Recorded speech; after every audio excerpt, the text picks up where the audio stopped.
Hi, and welcome back to the restoration.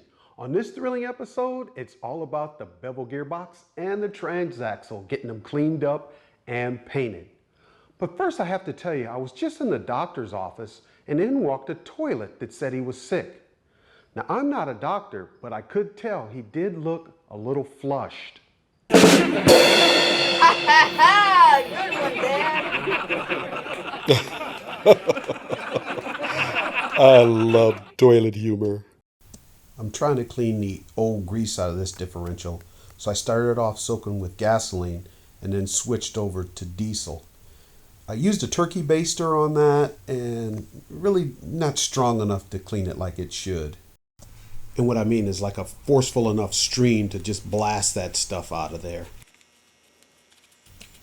In an effort to get that grease out of there, I decided just to go ahead and pull this apart, but I don't want to split the two halves in halves because there are springs down in there holding those gears on there, and I'm not wanting to mess with springs. Springs are a little hard for me. So I pull the top of this thing off just so I can get better access to try to clean out that old grease.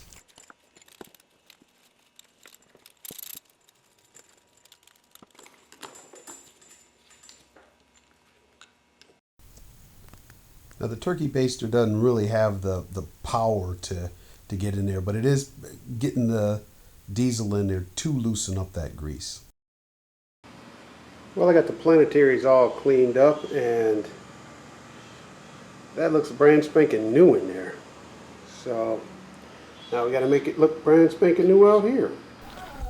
I use compressed air to blow the rest of that grease out of there and get it nice and clean on the inside. I stuck a rag down in there to keep the inside clean, but guys, it got hooked onto that wire wheel and yanked out of there, so be careful. Where here she be's all rust free, and what I'm going to do is go ahead and get this thing back together and get it prepped for paint.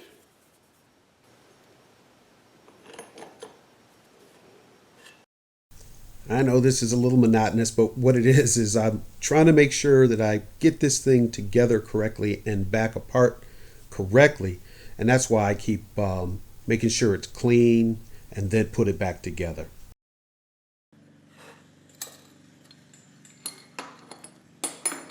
I know this may not mean much to a lot of guys, but it really does catch me off guard when I catch the marks on there that the guys had put on there from the dies. But yeah, there's a, looks like a question mark, almost looks like a 5. And then over here, like the letter F. I suppose, looks more like that here. And where's that other one there? Right there. Like the letter P.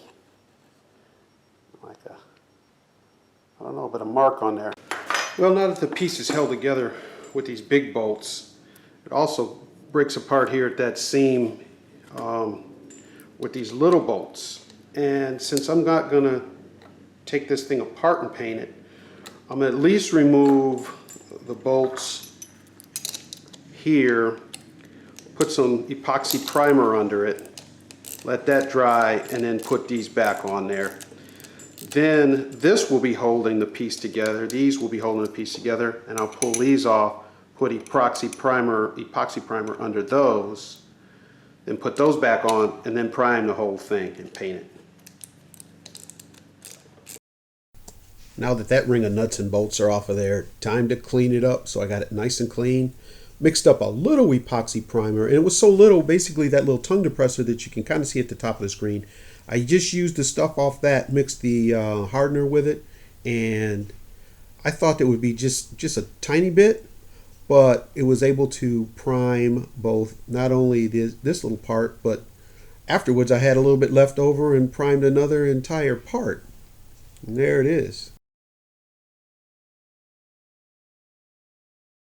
One thing I will say though is that this, using a paintbrush with that epoxy primer, it does leave brush strokes. So if you want it to be smooth after that, you're going to have to sand it down a little bit.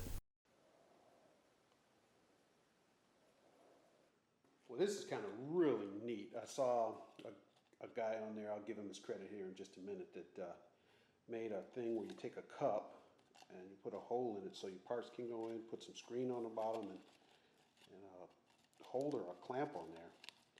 And you put your stuff down in there and you blast it with the sandblaster like that. And holy cow, it's great for little parts. It just cleaned them up beautifully.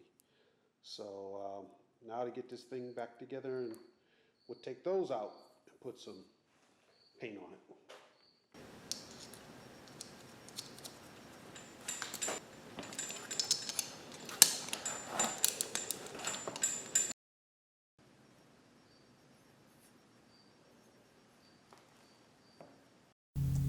I'm holding that thing together with a clothes hanger, and that's just to keep that gear in there in the right place, the gear and the shims, so that I don't forget how they go.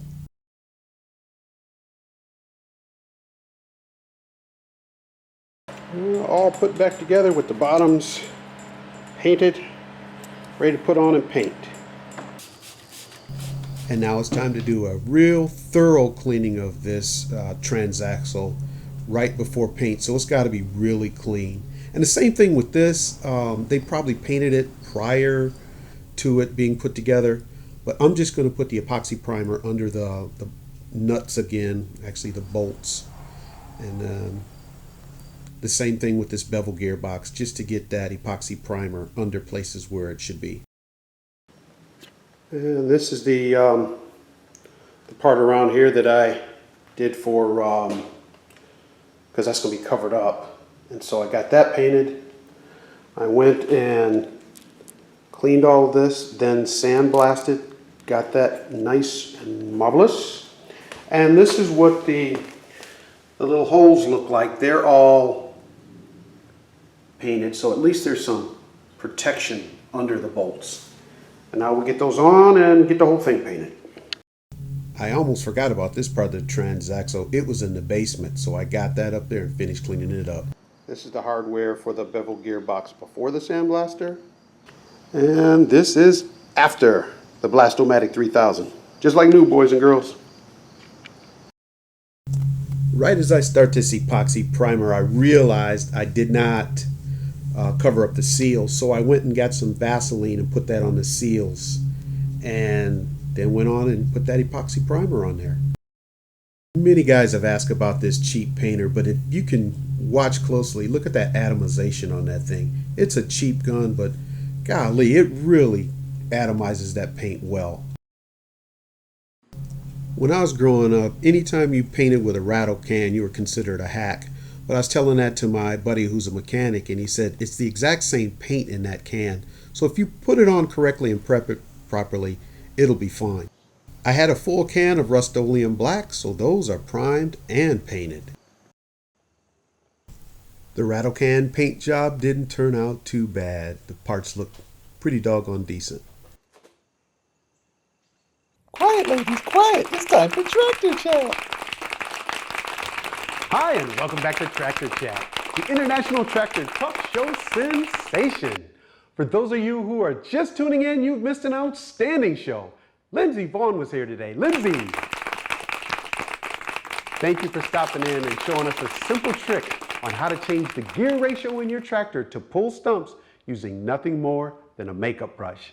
A beautiful downhill skier and beautifully skilled with a manual transmission. Guys, we're almost out of time. We only have time for one more viewer letter. This one is coming to us from England. It reads, Dear Jacer 1963, my name is Princess Kate, but would you please not read my last name on air so that I can remain anonymous?